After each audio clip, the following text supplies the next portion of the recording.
Hello class, and today we're going to be talking about character analysis, right? We're going to do a character analysis.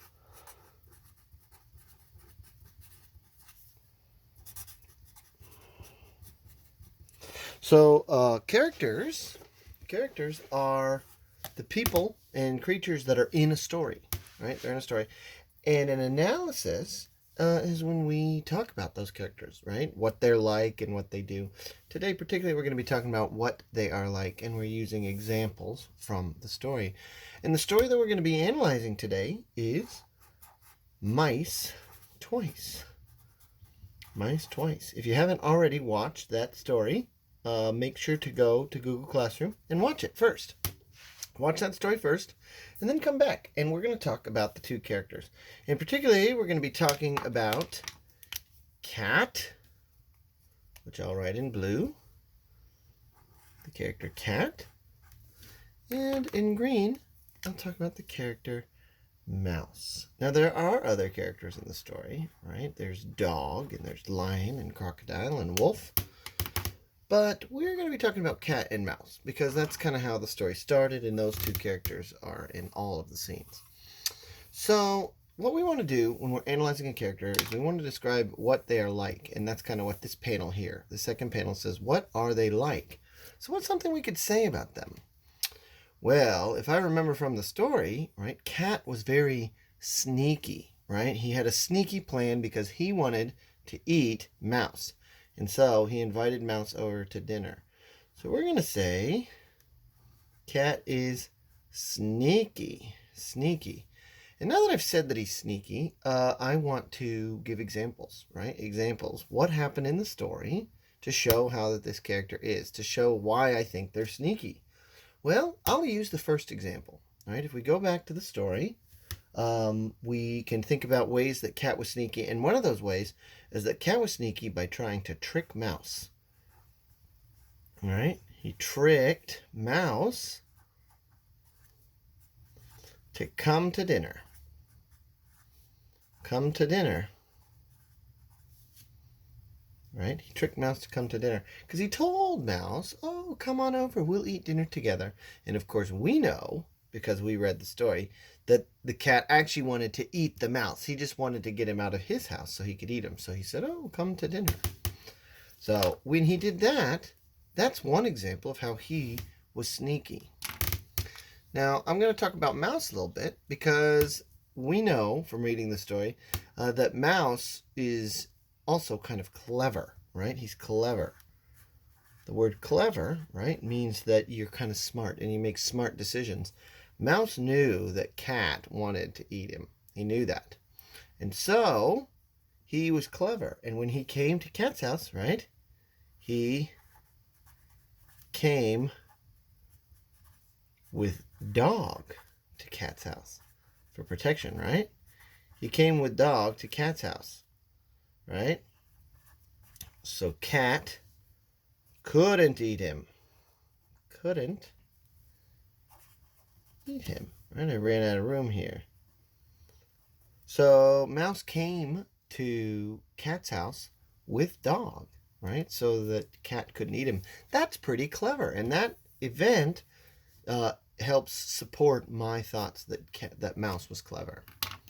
But of course, we also know that Cat is sneaky, right? And that's what we said he was. We said he was very sneaky in the story because he did something else, right? When he was invited to dinner, he brought Wolf with him, right? He brought Wolf to Dog's house so he could eat them. So he could eat them, right? He was going to eat the mouse. Cat was going to eat the mouse, and he was going to have Wolf eat the dog. Right? That was the plan, and that is pretty sneaky. He thought he was going to trick him. But we know that Mouse and Dog are clever, right? And they knew that Cat had a plan. So how were they clever? They brought Alligator along, right? They invited Alligator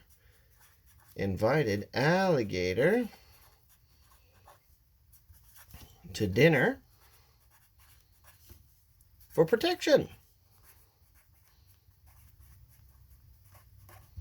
Now, that plan was very clever, Mouse and Dog's plan, because it meant Cat and Wolf couldn't eat them because they brought an even bigger animal. They brought alligator with them. Well, that sneaky cat didn't give up because there's another example in the book, right? How else was the cat sneaky? The cat brought lion, right, to his table or to his dinner. So how the cat tried to solve that problem is cat invited lion to help eat dog and mouse, right? So that's another sneaky thing. Here's 3 examples of how cat was sneaky, right? Because he had a sneaky plan. But we know that mouse and dog were very clever, right? They always are one step ahead of cat. And they knew that cat was going to try something sneaky. So what did they do? They brought wasp to scare away lion and cat. All right. And so these are some examples just from the story that show how we can analyze these characters. So let's review. We know that cat is sneaky, and we need to find evidence from the story. Well, when we read the story or listened to the story, we have 3 perfect examples here. That the cat was trying to be sneaky by tricking the mouse to come over for dinner. And he tried to be sneaky by bringing the wolf to Dog's house so he could eat him. And he even tried to be sneaky again by having Lion hide in his house when Dog and Mouse were supposed to come over. So these are 3 examples that support that we think that cat is sneaky. Likewise, we said that Mouse was clever. And we came up with this idea because we have 3 other examples of how he was clever in the story. He came to Dog's house, came with Dog to Cat's house so that Cat couldn't eat him, so that's pretty clever. They invited alligator to dinner for protection so Cat and Wolf couldn't eat them, and then they brought a wasp to scare away the lion and the cat at the end of the story, right, so that they couldn't be eaten. So that shows how Mouse is clever. So this is how we analyze a story, or the characters in a story, right, by finding examples in the text that tell us about the characters. So when you read your story this week, I want you to think about what these characters are like and how you know that. A lot of times we know just by the way a character acts, and we can find those examples in the book and we can put them on our sheet, and that can help us out a lot. Well, I hope this helps. Have fun.